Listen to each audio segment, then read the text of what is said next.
ഒരു ഫിലോസഫർ എന്ന നിലയിൽ മാർക്സ് തുടങ്ങുന്നിടത്ത് തന്നെ സ്വയം അവസാനിക്കുന്നു എന്നാണ്. അതുകൊണ്ട് തന്നെ എനിക്ക് പറയാൻ ഇഷ്ടം.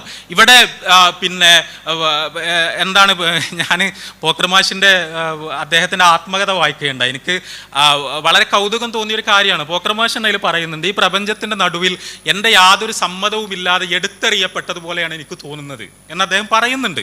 യഥാർത്ഥത്തിൽ ഒരു ഒരു ഒരു ഫിലസോഫിക്കലി നമ്മൾ പറഞ്ഞാൽ വളരെ ആഴമുള്ളൊരു പ്രസ്താവനയാണിത്. നമ്മളുടെ ആരുടെയും സമ്മതമില്ലാതെ നമ്മൾ ഈ പ്രപഞ്ചത്തിന്റെ നടുവിൽ ഇങ്ങനെ വന്ന് നിൽക്കുന്നത് പോലെ, എടുത്തെറിയപ്പെടുന്നത് പോലെയാണ് എനിക്ക് സ്വയം അനുഭവപ്പെടുന്നത്, എന്നിലേക്ക് തിരിഞ്ഞു നോക്കുമ്പോൾ തോന്നുന്നത് എന്ന് അദ്ദേഹം പറയാണ്. ഇത് ഈ പ്രശ്നം, ഈ ചോദ്യം ഉണ്ടാകുന്നത് തിന്നാൻ കിട്ടാത്തതുകൊണ്ടാണോ?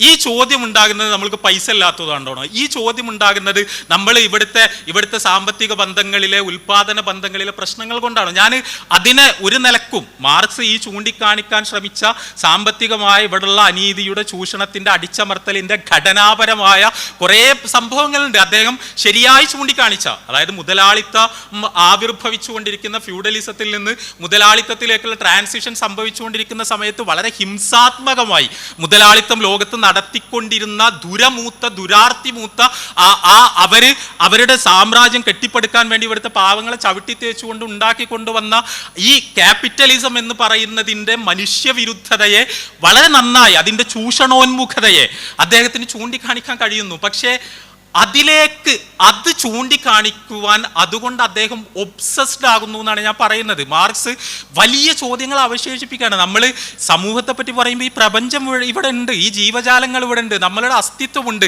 നമ്മൾ ജീവിച്ചുകൊണ്ടിരിക്കുന്നുണ്ട്, നമ്മൾ എവിടെ നിന്ന് വന്നു എന്ന ചോദ്യമുണ്ട്, നമ്മൾ എങ്ങോട്ട് പോകുന്നു എന്ന ചോദ്യമുണ്ട്. ഈ ചോദ്യങ്ങൾ മുഴുവൻ കേവലം നമ്മുടെ സാമ്പത്തികമായ പരാധീനതയുടെ പ്രതിഫലനങ്ങൾ മാത്രമാണ് എന്ന് പറയുക വഴി മനുഷ്യാസ്തിത്വത്തെ അത്രയും ചുരുക്കിക്കെട്ടുകയും അപമാനിക്കുകയുമാണ് അദ്ദേഹം ചെയ്യുന്നത് എന്നാണ് ഞാൻ വിചാരിക്കുന്നത്.